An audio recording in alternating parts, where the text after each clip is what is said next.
get nodes, ele me mostra, olha, você tem uma máquina que é o control plane, o master, né, que é quem está gerenciando o cluster, e você tem mais duas máquinas que estão no papel de workers. Então, se você mandar começar a rodar container, são essas duas máquinas aqui que vão começar a rodar seus containers. Qual é a vantagem de fazer desse jeito? Escala. Eu preciso fazer com que... Eu preciso dar mais recurso.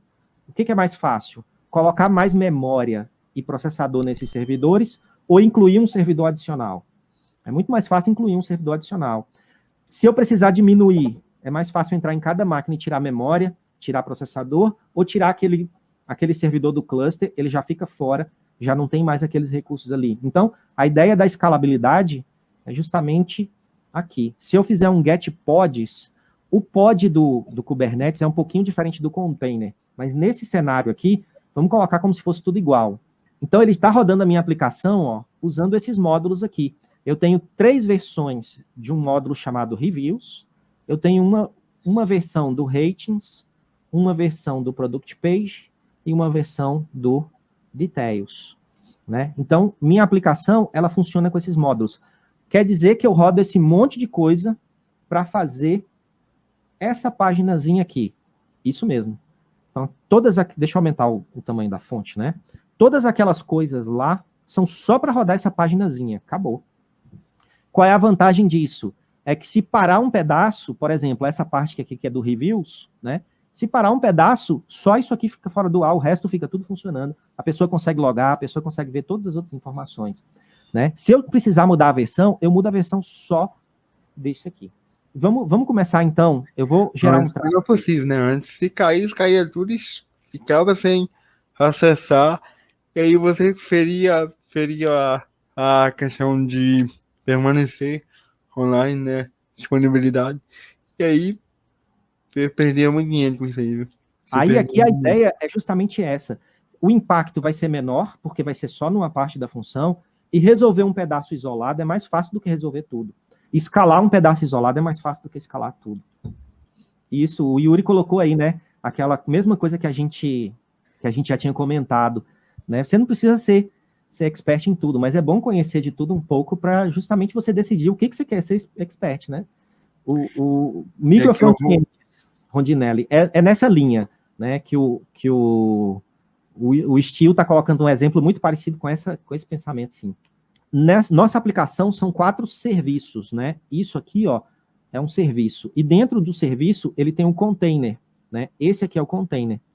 Na verdade, o Kubernetes ele ainda usa um outro conceito, que é o conceito de pod. Então, eu posso ter mais de um container dentro do mesmo pod. Então, a ideia que a gente conhece como container, aqui no Kubernetes pode ser 2 ou 3 ou mais, né?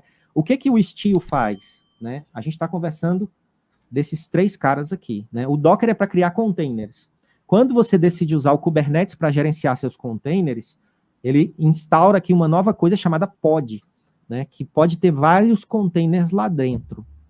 E quando você decide usar o Steele, ele insere nos seus pods um container chamado sidecar, ou proxy, ou ele recebe vários nomes, dependendo de para que ele serve para muitas coisas, e dependendo daquilo que você quer focar, você chama de várias coisas diferentes.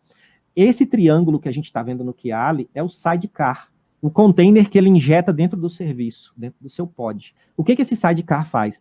Como esse cara precisa se comunicar com esse cara, você coloca um outro container que vai capturar todo o tráfego e vai fazer aqui algumas coisas que são interessantes dependendo do seu contexto. Ele vai incluir segurança, certificados para assinar o tráfego, né, para assinar e criptografar o tráfego.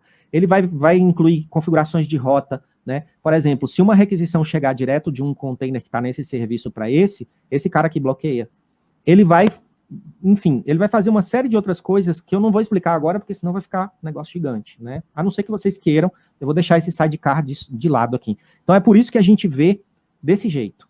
Por que esse cara aqui não tem sidecar? Por que não tem um triângulo aqui na frente?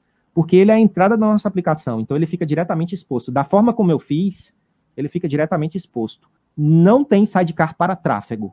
O tráfego chega direto no container. Ele tem um sidecar lá dentro, mas ele serve para outras coisas, beleza? Quem faz esse sidecar é o Steele. Aqui, lembra que eu disse que tem um serviço que tem várias versões? Olha só, o tráfego que sai desse cara, 50% vai para o detalhes e 50% vem aqui para o reviews. Quando chega aqui no Reviews, ele divide para 33% para cada um. Significa que balanceia, né? Exatamente. Significa que esse pedaço da minha aplicação, Reviews, está funcionando com 3 versões ao mesmo tempo. Ao mesmo tempo, eu tenho 3 versões diferentes instaladas. A gente consegue ver isso se a gente vier aqui no nosso Product Page e começar a atualizar, olha. Balanceamento de carga, né, que chama? Isso. Ele faz o balanceamento de carga e ele faz com que várias versões da mesma função, né, versões diferentes da mesma função, convivam para você experimentar as coisas. Por exemplo, tem uma versão que não aparece a estrelinha, essa é a versão 1. Se você ficar atualizando, vai aparecer a estrelinha vermelha e vai aparecer também a estrelinha preta. Tá aqui ela. Então, à medida que você for atualizando... Alterando, né?